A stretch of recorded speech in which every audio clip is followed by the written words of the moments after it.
It is merrymaking, it's happiness and joy for the people of Rwenzururu Kingdom, the people of Rwenzori, and the entire country, by the way. His arrest was a shock to the entire world. His arrest was a shock to all defenders of human rights and all who believe in culture and cultural institutions got shocked. So to all of us, I think we say thank God. We feel happy that at least our people can have some sigh of relief. We are excited that at least His Majesty can breathe. We know what trauma he has gone through. We know what misery he has faced. We know what torture he has undergone. You can't be under house arrest for 6 years and you think you will remain the same. So we feel happy that at least some people can visit him. Maybe he can also visit a few people, which was not the case before. So to us as the people of Rwenzururu Kingdom, we are excited and we want to congratulate whoever was with us in this struggle. It hasn't been an easy struggle. 6 years is not a short time, because I know that really it's like they have served a minimum sentence, but you serve a minimum sentence without being heard. And this tells us of how many people are in jails unheard. And it's the reason why we are having congestion in our prisons, because many people are there, they have never been heard, or even they are there on trumped-up charges, and nobody wants to talk about them. So we want to thank God that His Majesty and the 217 people came back. We know that others died there. They died before they could even be heard. Their family members could not see them, but at least the ones who have come back, we continue to praise and glorify the Lord who has kept them safe, who has taken care of them, and has brought them back to their homes. I think for us, the people of Rwenzururu Kingdom, really for now, the conditions attached to the release are not the issue. What is very important for us now as a people is that at least our people can breathe, that our people are now free. However, there is a lot that we pick from their release, that we are dealing with a government that cannot offer justice to people who deserve it. That you go and batter people, you kill people, you dehumanize them, you torture them, and then you tell them, ask me for pardon. So unfair, so sad, and to us we feel, did we really deserve this? Because we know what it means to ask for amnesty. And the people of Rwenzori know who is supposed to be asking for amnesty. It is not the king, and it's not his co-accused. But what do you expect from a helpless prisoner, someone who has been kept incommunicado for 6 years, someone who could not be allowed to visit and see his own people, to the extent that he could not even be allowed to bury his own mother? He has been tortured beyond compare. So really, if he has signed any documents they have called amnesty, it was out of pain. And he must have been in pain to even append his signature to the amnesty papers, because all of us know that His Majesty is innocent.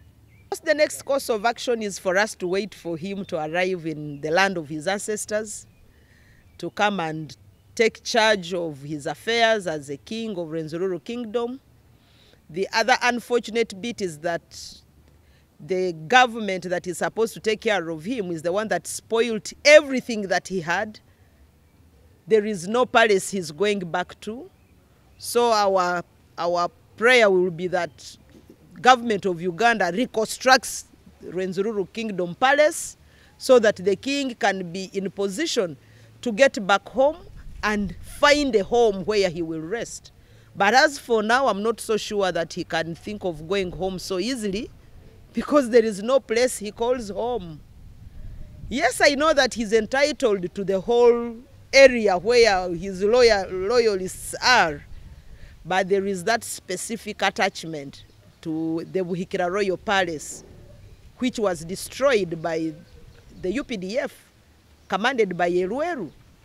So that place needs to be rehabilitated, and actually a new palace constructed, because I'm not so sure that they will think of constructing a palace again where blood was poured. It is an abomination. There are cultural rituals that are supposed to be performed to purify that place.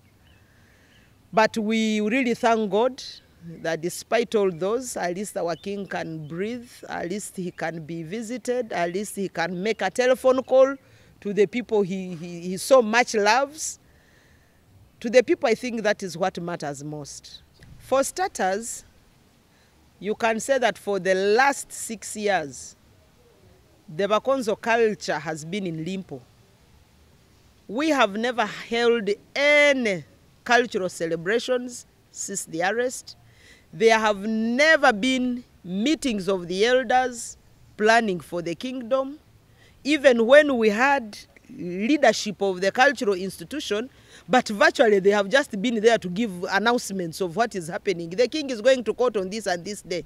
But to say that they have been holding functions on behalf of the cultural institution, it has not been taking place. So to us, those of us who believe that this was an attack on the entire culture of the Bakonza and the Bakonza as a population, yes, for the last 6 years, all of us have been in jail. Our hearts and minds have been in jail. And we believe that now we can go and start again.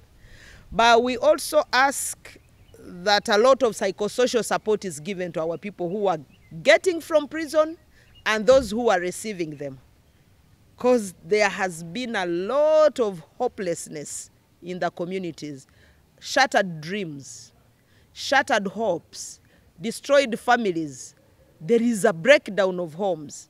So even some of the royal guards who are excited to leave prison, actually they will find that the outside of the prison is even going to be worse than when they were inside. You reach home and you don't find your wife there. Some of them have lost children. Some of them have lost property. Their property has been grabbed. Some of them, their houses were burnt. So really, we have mixed feelings. When they arrive home, they will find joy and misery. Joy because we are excited that they are coming home, we are reuniting with them, but also misery that some of them have nothing to go back to. So maybe government has a duty to ensure that these people are resettled and reintegrated into our communities. Because there's someone who is a family holder, is away from his family for almost close to 7 years.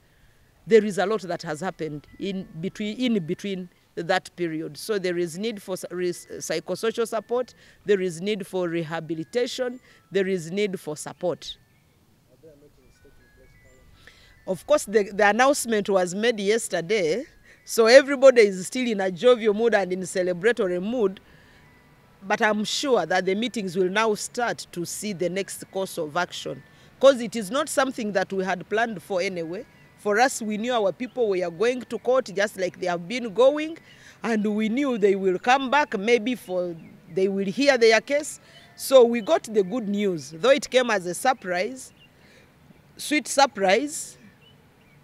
We could not say we have already started having meetings, because His Majesty has to first give his plan.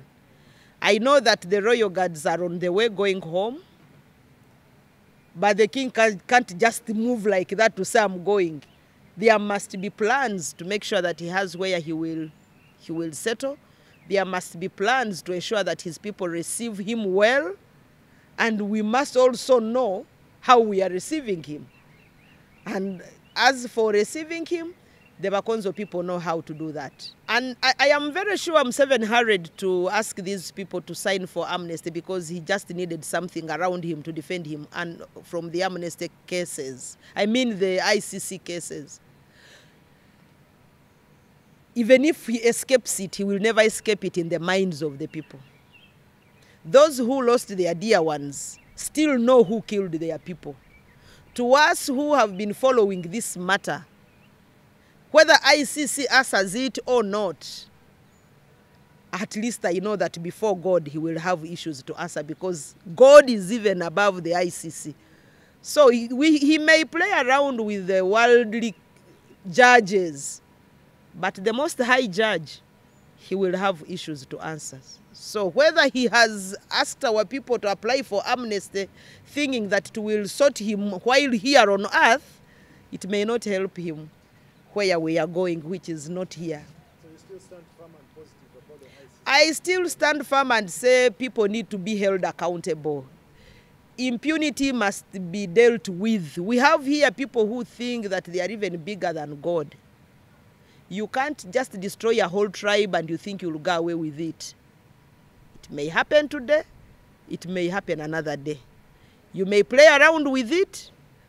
You know, the DPP said he lost interest in the case because these people had applied for amnesty. And you know, I talk about the word application for amnesty with bitterness, because I know that deep in the hearts of the people of Rwenzururu Kingdom, they did not apply for amnesty on free will. They signed the amnesty papers as a condition for setting them free.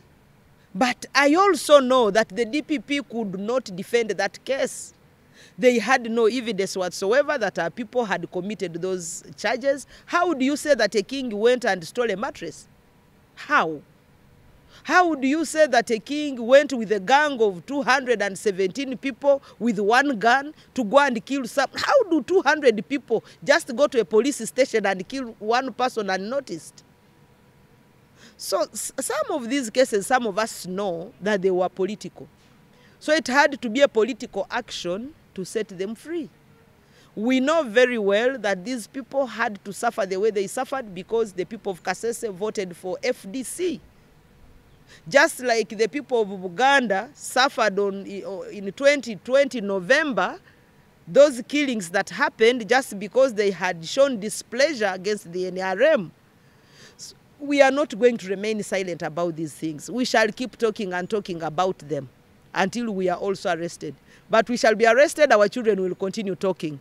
Our children will be arrested, their children will continue talking. So no matter how hard they try to hide the truth will forever remain. The system has a lot of loopholes because all institutions of government are under the control of one person.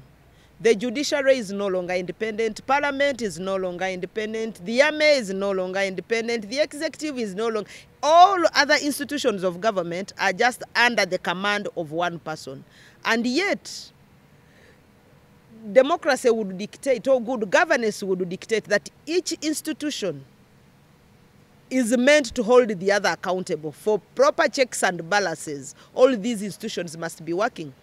To me, I would have even expected that by the time they went to bomb the palace, they should have had sufficient evidence to prove that really there were terrorists. You know, Museveni loves calling our people terrorists. Even when they were still before the courts of law, he called them terrorists. I would also call him a terrorist because he's the one who terrorized my people. So, if we had systems that work, then the damage that was made, the torture that was meted upon our people would not have really been that so much like it was. So we still believe that if we get a system that believes in the use of institutions, then we would be at a better wavelength with others. But as long as we still have a dictator like President Museveni, who believes that he's the Alpha and Omega, who believes that he's the parliament, he's the judiciary, and he's everything, we shall continue having injustice all over. And I want to call upon Ugandans that let's condemn the injustice that is happening in our country. Let's condemn the abuse of power. Let's condemn the overthrow of the Constitution. Because our Constitution is on trial. Our Constitution has been defiled, has been raped, has been abandoned and scattered. That is why we are seeing all this. That if someone attacks people, beats them up, kills them, tortures them, and then goes scot-free and says, ask me for an apology. So hurting. But all the same, we want to thank God for keeping our people safe amidst the challenges they went through in prison. We want to congratulate the Rwenzururu gallant sons and daughters who kept on their knees praying for their brothers and sisters who were in the different cells of Uganda. We want to thank all the Ugandans who stood with us, the lawyers who stood on our side, members of the civil society who dressed our naked women. You know, something that really shocked me was to dehumanize a woman. Moving a women who are naked on a truck from Kasese to Ginger in Nalufenya is something that broke my heart. And I will never forget Museveni, and I will never forgive him for that. Taking your mother naked, dumping her in a prison cell, and she sleeps there naked after beating them, it is something that he will answer for, no matter how much he forces people to sign for amnesty. Rwenzururu and the Banyarwenzururu Kala, I say this is the time for us to get together and begin working. Our king is back. Our king will need support. He needs support of everyone. We need to get together and begin serious work, because we have children who must go to school. We have children who must be fed, and we have to protect our environment. While we are taking our children to school, but we should also think of the next generation. Plant trees, plant coffee, take good care of it, so that you can be able to sustain the cultural institution as well as our families. The people of Rwenzururu Kingdom would even be happy to receive their king today. Actually, many of them have even offered homes that are good enough to accommodate the king. They just want government to say, tomorrow we are bringing your king. They are ready to receive their king, and they are eagerly waiting. We are eagerly waiting to receive his majesty.